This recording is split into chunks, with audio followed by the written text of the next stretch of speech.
Εδώ είμαι πάλι. Λοιπόν, σήμερα θα κάνουμε το τέταρτο μάθημα των αρχαρίων με τις βελόνες.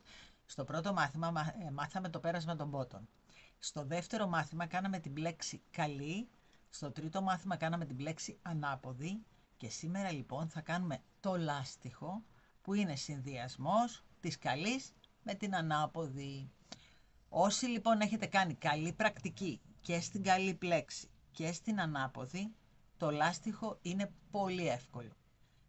Εάν δείτε ότι ζορίζεστε, θα μου ξαναπάτε στο δεύτερο μάθημα και θα μου ξεκινήσετε να μου κάνετε πάλι πολύ καλά την πλέξη καλή και στο τρίτο μάθημα πολύ καλά την πλέξη ανάποδη.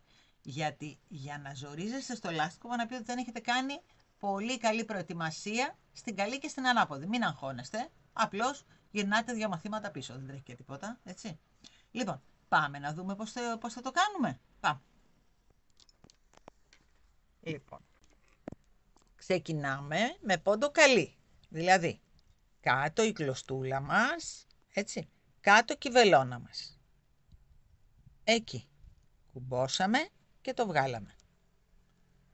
Θέλουμε λοιπόν τώρα να κάνουμε ένα πόντο καλή και ένα πόντο ανάποδη. Την ανάποδη τι έχουμε πει, σηκώνουμε πάνω τη βελόνα μας, την κλωστή μας και επάνω τη βελόνα μας. Και πλέκουμε όπως έχουμε μάθει την ανάποδη. Πάμε να κάνουμε πάλι καλή. Καλή τι έχουμε πει, κατεβάζουμε την κλωστή κάτω και τη βελόνα μας από κάτω. Πλέκουμε λοιπόν ένα πόντο καλή. Κλατς, κούμπωσε, τον βγάζουμε. Τώρα θέλουμε να κάνουμε ανάποδη πάλι. Τι κάνουμε, ανεβάζουμε πάνω την κλωστή, ανεβάζουμε και πάνω τη βελόνα μας. Και πλέκουμε ένα πόντο ανάποδη. Και τον βγάζουμε. Τι θέλουμε να κάνουμε εδώ, καλή. Κατεβάζουμε την κλωστή, κατεβάζουμε και τη βελόνα μας. Και πλέκουμε καλή. Ανάποδη εδώ. Ανεβάζουμε την κλωστή, ανεβάζουμε και τη βελόνα μας. Ένα αλλάξ. Εδώ είμαστε καλοί. Κατεβάζουμε την κλωστή, κατεβάζουμε και τη βελόνα. Ανεβάζουμε την κλωστή, ανεβάζουμε και τη βελόνα και κάναμε την ανάποδη. Κατεβάζουμε την κλωστή, κατεβάζουμε και τη βελόνα και κάνουμε την καλή. Ανεβάζουμε την κλωστή, ανεβάζουμε και τη βελόνα και κάνουμε την ανάποδη. Κατεβάζουμε την κλωστή, κατεβάζουμε και τη βελόνα, κάνουμε την καλή. Ανεβάζουμε την κλωστή, ανεβάζουμε και τη βελόνα, κάνουμε την ανάποδη. Κατεβάζουμε την κλωστή και τη βελόνα μας, κάνουμε την καλή και μετά τα ανεβάζουμε και τα δύο και κάνουμε την ανάποδη. Ωραία. Εντάξει. Τέλεια. Τι τελειώσαμε. Τελειώσαμε με ανάποδη. Συνεχίζουμε από εκεί που τελειώσαμε. Δηλαδή, αν τελειώσαμε σε ανάποδη, συνεχίζουμε με καλή. Δεν αλλάζουμε σειρά όταν αλλάζουμε βελόνα εκεί. Για να μην μου μπερδεύεστε και ξέρετε με ποιο πόντο να ξεκινήσετε. Εκεί που τελειώσατε θα συνεχίσετε από τον επόμενο. Δεν θα μου πλέξετε τον ίδιο. Κάναμε ανάποδη εδώ. Άρα εδώ θα πλέξουμε καλή τώρα. Αυτό θα θυμάστε. Όταν ξεκινάμε την καινούρια μας βελόνα, συνεχίζουμε το λάστιχο από εκεί που το σταματήσαμε. Έτσι. Εκεί. Αυτό θέλω να μου θυμάστε. Πάμε. Καλή. Κάτω η κλωστούλα, κάτω και η βελόνα μας. Καλή.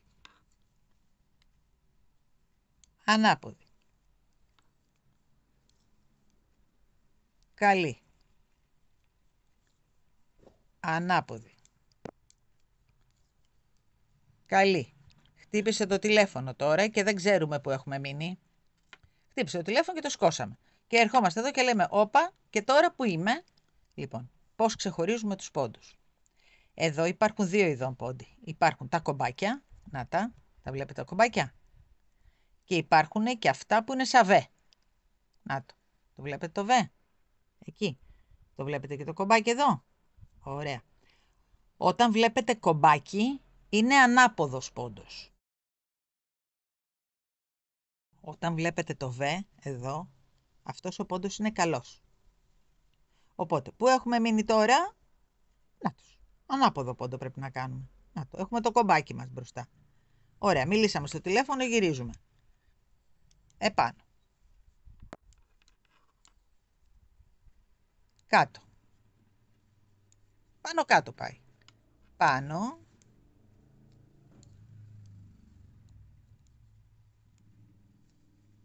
κάτω, πάνω, κάτω, πάνω, κάτω, πάνω. Ωραία, κοιτάξτε εδώ που βγαίνει το λαστιχάκι μας, βλέπετε, να το. Πού τελειώσαμε? Σε ανάποδη. Πώς ξεκινάμε? Με καλή. Έτσι. Συνεχίζουμε από εκεί που σταματήσαμε.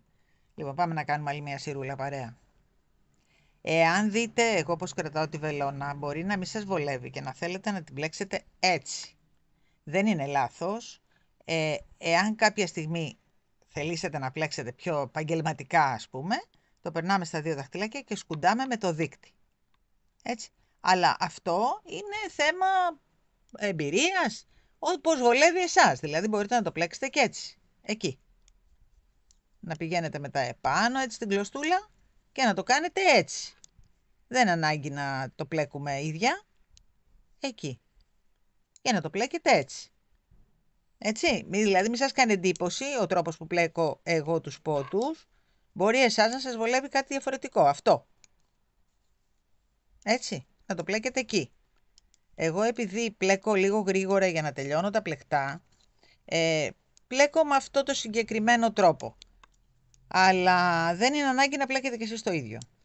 Εμένα με ενδιαφέρει ο τρόπος. Δηλαδή μία κάτω και μία επάνω. Μία κάτω και μία πάνω. Λοιπόν, ξέρετε πότε θα έχετε καταλάβει ότι έχει υπάρχει πια το χεράκι σας με τις βελόνες? Όταν οι πόντοι κινούνται πάνω στη βελόνα. Όταν οι πόντοι κινούνται πάνω στη βελόνα, πάνε να πει ότι βρισκόμαστε σε πάρα πολύ καλό δρόμο. Γιατί δεν σφίγγουμε. Στην αρχή όλοι είναι σίγουρο ότι σφίγγουν. Εντάξει, από ανασφάλεια. Σωστό και συμβαίνει πάντα. Μην αγχώνεστε καθόλου. Κάποια στιγμή όμως, όταν το κάνουμε πολύ, έτσι και κάνουμε ας πούμε ένα λαιμό με καλή, ένα λαιμό με ανάποδη, έτσι. Ή κάνουμε, ξέρω εγώ, ένα λαιμό με λάστιχο. Πλέον, από την επανάληψη, φεύγει ανασφάλεια. Οπότε, σε κάποιο σημείο θα βλέπετε ότι αρχίζουν να παίζουν οι πόντοι σας. Άμα αρχίζουν να παίζουν οι πόντοι σας, είσαστε σε πάρα πολύ καλό δρόμο. Λοιπόν, πάει και το τέταρτο μας μαθηματάκι. Αν θέλετε να πάμε στο πέμπτο παρέα, μείνετε συντονισμένοι γιατί τα μαθηματάκια των αρχαρίων θα τα συνεχίσω. Θα είναι σε μια ειδική λίστα, μέσα στην playlist, που θα είναι μαθήματα με βελόνες. Όσοι λοιπόν δεν ξέρετε βελόνες, πολύ θα ήθελα να μπείτε στα μαθηματάκια, να τα παρακολουθήσετε και να μου αφήσετε σχόλιο τι δεν καταλαβαίνετε ή τι θέλετε να σας κάνω πιο αναλυτικά. Έτσι. Λοιπόν, όλα τα σχόλια είναι δεκτά. Λοιπόν, σας φιλώ μέχρι το επόμενό μας μαθηματάκι.